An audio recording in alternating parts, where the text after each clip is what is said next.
Senator Scott from South Carolina is recognized.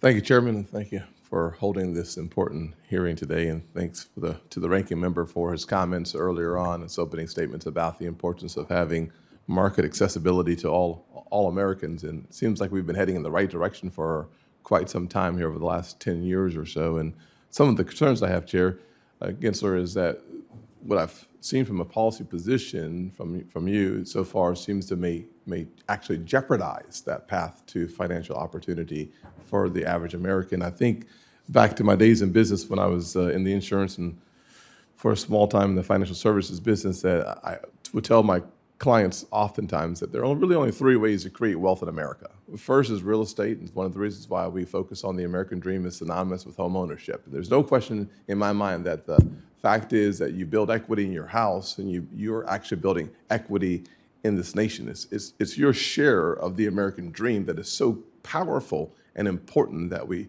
focus on. The second way that you create wealth in this nation and experience more of the American dream is through having a business, and have that business grows and it becomes more profitable, and that net worth that you see accumulating is a part and parcel to the American dream. And then finally, it's having an equity position in the marketplace. And to the extent that we make it more affordable for the average person to invest in this marketplace, they have a chance to literally experience the American dream, to exceed their wildest imaginations financially. If you think back 32 years ago, do you have any idea what the percentage of American households that were investing in the stock market? Well, we've grown, particularly in the last 10 years. 32 years ago, any idea what it was? I don't know the specific number, but lower than today, about 10 points lower. Good answer. So 32% of American households 32 years ago had access to one of the three streams that leads to creating wealth in this nation. And much of the reason why they had such limited access is because the fees to make a trade were so darn high. Imagine today the average stock price is around $119 with the S&P 500. If you invested in a stock in the 70s and 80s, your stock would have to increase to $139 before you made a penny, because you were using that increase to pay the transactional costs. Today, it's zero. So literally, you have a chance to invest in the marketplace because we've gotten rid of those high transactional costs.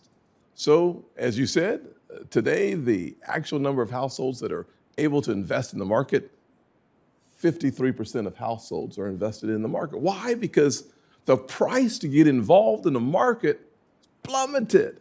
And so when we hear things like banning payment for order flow, it sends shivers down the spines of people who have waited for this day to come. 15 years ago, it was $15 or $20 to make your trade. Today, it's nothing. It literally, you have access to a market. If you're a rural America living in Saluda, South Carolina, or inner city Chicago, for the first time, you have a chance to be in the marketplace.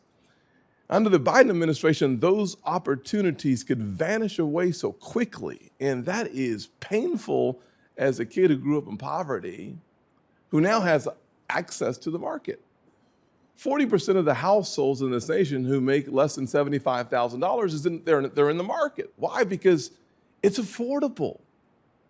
We have to trust Americans to make their own decisions on their own investments and not have a paternalistic regime helping protect Americans because they can't figure it out for themselves. And I'm concerned about that. And my question for you is, what is your plan to ensure that the existing system and the potential for innovation within that system continue so that the average retail investor benefits from that and we don't see ourselves going backwards that leads to higher trade costs so that fewer Americans are able to invest their hard-earned money in the way that they see fit?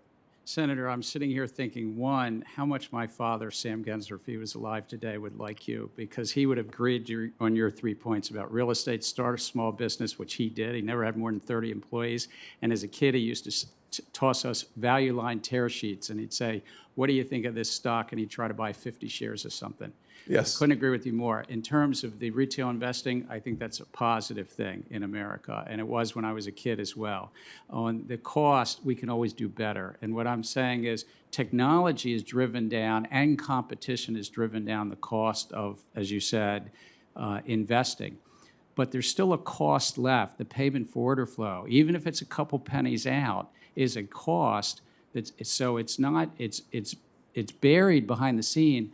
What I've raised to the economists with Jessica Wachter and her whole team is, can we do better to have more competition, that orders compete with orders rather than one wholesaler buying half of the retail flow in America? And so it's about trying to even do better in these great capital markets we have, but we can't take anything for granted. So I think we're more aligned than you. It's about trying to drive it down even lower cost. And Chair, I'll take it at your word. And frankly, it sounds like your father was an amazing guy who had a chance to own his house, start a business, and invest in the market. And never went to college and raised 5 kids. Yep, and that's the story of the American dream. One of the things I hope that we protect is the notion that the American dream is accessible for all Americans. And when we have within the administration parts of the puzzle that can make it worse for the average person in our nation, I think we should pause and take a serious look at how the market works and how can we make it better. Thank you.